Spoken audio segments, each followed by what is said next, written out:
பிரியமானவர்களே, இயேசு கிறிஸ்து நாமத்தினால் என் அன்பின் வாழ்த்துக்களை தெரிவித்துக் கொள்கிறேன். இன்றைய வேளையில் நான் உங்களுக்கு ஒரு 2 கதைகளை சொல்லலாம் என்று நினைக்கிறேன். அதற்கு தலைப்பாக சங்கீதம் 66:14. என் இக்கட்டில் நான் என் உதடுகளை திறந்து என் வாயினால் சொல்லி என் பொருத்தனைகளை உமக்கு செலுத்துவேன். நாம் இக்கட்டுவான சூழ்நிலையில் இருக்கும் பொழுது நான் என் வாயினால் திறந்து என் வாயினால் சொல்லிய உதடுகளை திறந்து என் வாயினால் சொல்லிய பொருத்தனைகளை செலுத்தேன் என்று சொல்லி நாம் பார்க்கிறோம். நாம் பொருத்தனையை செலுத்த வேண்டும்.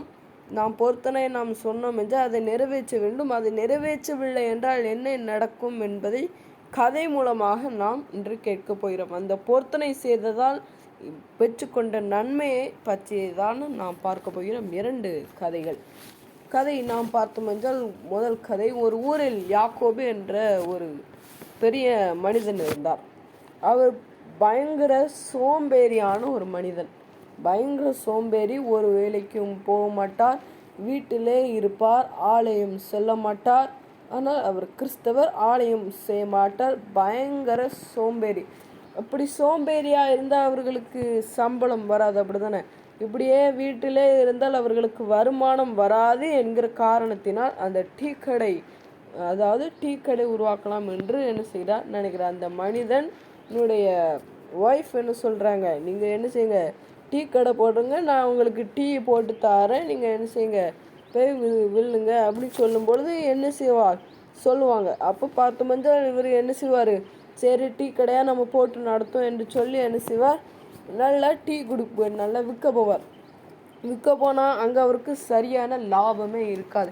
ஏனென்றால் ஜனங்கள் கேட்கிறதற்கு அவர் எதிர்மறையாக கொடுப்பார். இப்போ ஸ்ட்ராங்காக ஒரு டீனா அவர் வேறு மாதிரியும், இப்போ சூடா டீனா அவர் குளிரான டீனா சூடாகவும் என்ன செய்வார் போட்டு கொடுப்பார். இப்படி இவருக்கு இந்த டீ கடையில் நஷ்டமே இருக்காது, அவருக்கு மிகவும் லாபமே இருக்காது, மிகவும் நஷ்டமாக அவருக்கு என்ன செய்யும் இருந்து கொண்டிருக்கும். இந்த சூழ்நிலையில் ஆண்டவர்கிட்ட பொருத்தனை பண்ணுகிறார். அந்த டீ கடையை வைத்துக்கிட்டால் அப்பொழுதுதான் அவருக்கு புத்தி தெளிந்து ஆண்டவரிடத்தில் என்ன செய்கிறார், பொருத்தனை சொல்லி, ஆண்டவரே நான் ஆலயத்துக்கு வருவேன், தசம பாகம் செலுத்துவேன் என்று சொல்லி என்ன செய்கிறார், பொருத்தனையை கூறுகிறார். ஆண்டவராய் இயேசு கிறிஸ்து இந்த பொருத்தனைக்கு பதில் கேட்டு என்ன செய்கிறார், சரி என்று சொல்லி ஒரு நாள் மழையை உண்டு பண்ணினார். மழையை உண்டு பண்ணினதின் காரணமாக அங்கே இருந்த ஆட்கள் பெரிய கொடை ஒன்று வச்சுருப்பாங்க. பெரிய கொடையில் பார்த்தோம் என்றால் என்னது, கொடைக்கு கீழே ஜனங்கள் நின்று டீ குடிப்பாங்க. அப்படிப்பட்ட ஒரு சூழ்நிலையில் பெரிய கொடையின் அடி பக்கத்தில் நின்று என்ன செய்வார்கள், டீ குடிப்பாங்க. அப்படி தான் இருக்குது. பெரிய மழை என்று சொல்லும் பொழுது என்ன செய்கிறார்கள், இப்போ குளிர் தாங்க முடியாமல் என்ன செய்கிறார்கள், இந்த டீ கடைக்கு வந்து என்ன செய்கிறாங்க, சரி இங்கே கொஞ்சம் இதாக இருக்குது, பெரிய கொடை மாதிரி இருக்குது என்று சொல்லி என்ன செய்வார்கள், டீ குடிச்சு போவாங்க. அடுத்தால ரிட்டன் அவங்க ஒய்ஃப்கிட்ட போய் என்ன சொல்லுவாங்க, ஒரு டீ கேன் கொண்டுட்டு வாங்கிப்பாங்க. அவங்க கொண்டுட்டு வராங்க. இப்படி நிறையா டெய்லி இப்படி ஒரு நாள் இந்த மழை பெஞ்சோடனே நிறைய கேன் விட்டுச்சு. அப்புறம் இந்த டீ மிகவும் அருமையாக இருந்தனால் அவர்களுக்கு டெய்லியும் என்ன செய்தது, லாபம் பெருக ஆரம்பித்தது. அந்த லாபம் பெருகினதுனால் அவர் என்ன செய்தார், ஆலயத்துக்கு அவர் பொருத்தனையை நினைச்சினார். ஆலயத்துக்கு போனால் தசம பாகம் என்ன செய்தார், செலுத்தினார் என்று சொல்லி நாம் என்ன செய்கிறோம்.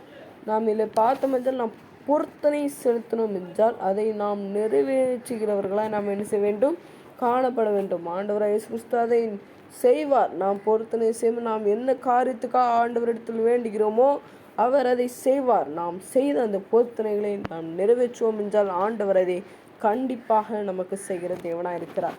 இன்னொரு கதையும் கூட நாம் கேட்டோம் என்றால், ஒரு சிறுவன் படித்து படிப்பு அவனுக்கு சரியாக வராது.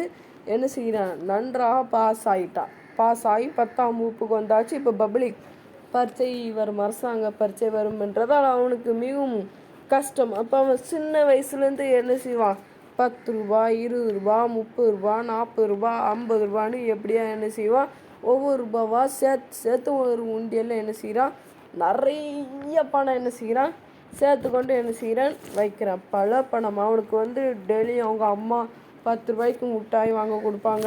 ஏதாவது பொருள் அந்த மிச்ச காசு அதில் போட்டு சிறு வயதிலிருந்தே என்ன செய்கிறான், நன்றாக பணங்களை சேர்க்க சேர்க்க சேர்க்க சேர்க்க அவன் என்ன செய்கிறான், கோடை விடுமுறைகளில் ஏதாவது சின்ன சின்ன வேலைகளை செய்து அவன் என்ன செய்கிறான், நன்றாக சம்பாதித்து ஒரு 20,000 கிட்ட என்ன செய்கிறான், சம்பாதித்து வைத்தான். அவனுக்கு படிப்பு வரும் என்றால் கணக்கை தவிர மற்ற எல்லா படிப்பும் வரும். இப்போ அவனுக்கு கணக்கு வராது என்பதால் என்ன செய்கிறான், பார்க்கிறான். அப்படியே அவன் என்ன செய்கிறான், பேய்கொண்டே இருக்கிறான். சரி என்னத்தை செய்ய, நமக்கு படிப்பே வரமாட்டேங்க என்று சொல்லி என்ன செய்கிறான், போய்கொண்டு இருக்கும்பொழுது என்ன செய்யறான், திடீர்னு அவனுக்கு ஒரு கண்ணில் ஒன்று எதிர்ப்படுது. அதாவது ஒருவனிடத்தில் ஞானம் குறைவுள்ளவனாக இருந்தால் ஆண்டவரிடத்தில் கேட்க கிடவன் அவனுக்கு சம்பூர்ணமாய் ஞானத்தை கொடுப்பார் என்று சொல்லி பிரிட்ஜில் அந்த வசனங்களை ஒட்டியிருக்கிறத அவன் காண்கிறான்.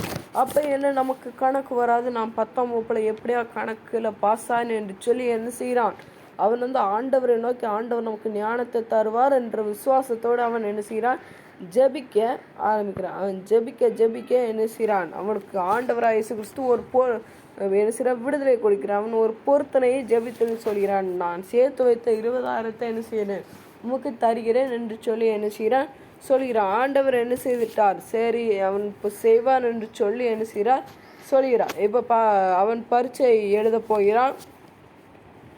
பரீட்சை எழுதினதுனால் 3 பேப்பர் 4 பேப்பர் கிட்ட என்ன செய்கிறான், வாங்கி கொண்டே இருக்கிறான். 3-4 பேப்பர் கிட்ட வாங்கி நல்லா எழுதுதான். அவனுக்கு ஈஸியாக அந்த கணிதம் பரீட்சை, கணக்கு பரீட்சை அவனுக்கு ஈஸியாக என்ன செய்தது இருந்தது. சரி என்று சொல்லி அவன் பொருத்தனைகளை ஒவ்வொன்றாக என்ன செய்கிறான், குறைக்க ஆரம்பிக்கிறான். ஒரு பேப்பர், அதாவது 3 பேப்பரில் 2 பேப்பரை 3 பேப்பர் 4 பேப்பர் வாங்கியிருக்கான். அதில் ஒரு பேப்பரில் 4ஆவது பேப்பரில் மாத்திரம் ஒரு பக்கத்தில் எழுதியிருக்கான், இன்னொரு பக்கத்தில் எழுதலை. இப்போ அந்த பேப்பரை தனியாக கிழிச்சு என்ன செய்கிறான், அவன் எழுதுகிறான். என்ன செய்கிறான், நான் டூருக்கு போக கொஞ்சம் பணம் 20,000 அவன் டூருக்கு போக ஒரு 5,000, அதுக்கப்புறம் அங்கே 5,000, இங்கே 2,000, இங்கே 2,000 என்று சொல்லி ஒவ்வொரு காரணத்துக்காக அவன் பணத்தை 10,000 அவன் 20,000 அவன் குறைக்க எப்படி ஆயிட்டுது பணம், 1,000 ரூபாய் நான் ஆண்டவருக்கு என்ன செய்ய போகிறேன், கொடுக்க போகிறேன் என்று சொல்லி என்ன செய்கிறான், சொல்லிடுறான். பார்த்தோம் என்றால் அவன் இந்த கணக்கு போட்டிருந்தான் தெரியுமா, நான் கணக்கு வழக்கு போட்டிருந்தான் தெரியுமா, அவன் எழுதியிருந்த அந்த பரீட்சைக்கு பதிலாக அவன் கணக்கு நான் 20,000 எப்படி குறைக்கலான்னு எழுதியிருந்தான் தெரியுமா, அந்த பேப்பரை கொண்டு பப்ளிக் பரீட்சை பேப்பருக்குள்ளே என்ன செய்துட்டான், சரி அனுப்பி விட்டுட்டான். பின் பண்ணி என்ன செஞ்சாச்சு, போட்டாச்சு. போய் பார்த்தாதான் தெரிஞ்சு நம்ம என்ன செஞ்சிட்டோம், பேப்பரை தவறாக எழுதிவிட்டோம் என்று சொல்லி என்ன செய்கிறான், உணர்கிறான். அதுக்கப்புறம்தான் அவன் உணர்ந்து, ஆண்டவரே என் பாவத்தை மன்னிங்க என்று சொல்லி எழுதி கொடுத்ததுக்கப்புறம் என்ன ஒன்றுமில்லை. அப்புறம் தானே இம்படி பணத்தை அவன் என்ன செய்து விட்டான், குறைத்து விட்டான். அவனுக்கு எப்படியும் அதில் பல மடங்கு மார்க் போயிருக்கும். 4 பேப்பரில் ஒரு பேப்பர் போயிட்டுனா என்னது மார்க் அப்படி என்ன செய்து விடும், குறைந்து விடும். பொழுது அவனுக்கு என்ன செய்கிறது, மார்க் என்ன செய்கிறது, குறைவாக கிடைக்கிறது. அவன் எவ்வளவு குறைத்தானோ அவ்வளவுக்கும் அவனுக்கு இந்த பேப்பருக்கு பதிலாக நீ இதையும் தப்பாக எழுதியிருப்பா என்று சொல்லி பரீட்சை பேப்பர் திருத்தினவர்கள் அதுக்கு ஒரு என்ன செய்கிறார்கள், தப்பாக என்ன செய்கிறார்கள் நினைத்து அதெல்லாம் என்ன செய்கிறார்கள், வெட்டி அவன் எவ்வளவு குறைத்தானோ அவ்வளவுக்கு ஆண்டவர் என்ன செய்கிறார். ஆனால் பாஸ் பார்த்தோம் என்றால் அவன் கொடுக்கிற நாம் எவ்வளவு செய்திக்கு தக்க பலன் தான் ஆண்டவர் என்ன செய்வார், கொடுக்கிற தேவனாக இருக்கிறார். நான் பார்த்தோம் என்றால் சங்கீதம் 66:14 படி பொருத்தனைகளை நான் உமக்கு சொல்வேன், நீ என்ன பொருத்தனை விட்டியோ அந்த பொருத்தனை நீ என்ன செய்ய வேண்டும், கண்டிப்பாக நீ செலுத்த வேண்டும் என்று சொல்லி ஆண்டவர் என்ன செய்கிறார், உனக்கு என்று சொல்கிறார். நீ அதே போல ஆண்டவர் சொல்கிற பொருத்தனை பண்ணு, அதை நீ செய். அப்பொழுது ஆண்டவர் உன்னை என்ன செய்வார், ஆசீர்வதித்து உன்னை பழுகி பெருகி திருப்தி அடைய ஆண்டவர் செய்கிற தேவனாக இருக்கிறார். அந்த வாலிபன் பார்த்தோம் என்றால் அவன் என்ன செய்கிறான், குறைக்கும் பொழுது தப்பாக பேப்பரை அடித்து விட்டால் இதை திருத்துகிறவர்களும் என்ன செய்கிறார்கள், தப்பாக இருக்கிறது என்று சொல்லி வெட்டி மார்க்கெல்லாம் என்ன செய்கிறார்கள், குறைக்கிறார்கள். இது என்ன பேப்பரை எப்படி பண்ணியிருக்கா என்று சொல்லி கூட கொஞ்சம் மார்க்கை என்ன செய்கிறார்கள், குறைக்கிறார். அதிக மார்க் வாங்கிறவனுக்கு என்ன செய்கிறது, குறைந்த மார்க் என்ன செய்கிறது, உழுந்து விட்டு. இது சிம்பிள், கதைக்கு தான், இது நிஜமாக நடந்ததில் நீங்கள் கதைக்கு தான் என்ன செய்கிறோம் இதை சொல்கிறோம். நாம் எப்படி பொருத்தனை செய்தோம் என்றால் என்ன கஷ்டங்கள் என்று சொல்லி நாம் என்ன செய்கிறோம், இதிலிருந்து நாம் புரிந்து கொள்ள முடியும். நீங்களும் பொருத்தனை செலுத்துங்கள், அதை செய்யுங்கள். பழுகி பெருகி ஆசீர்வதித்து திருப்தியான நன்மையை கட்டளையிடுவாராக. பேர்பட்ட கிருபை தேவன் தாமே நம்மளுக்கு தருவாராக. ஆமென்.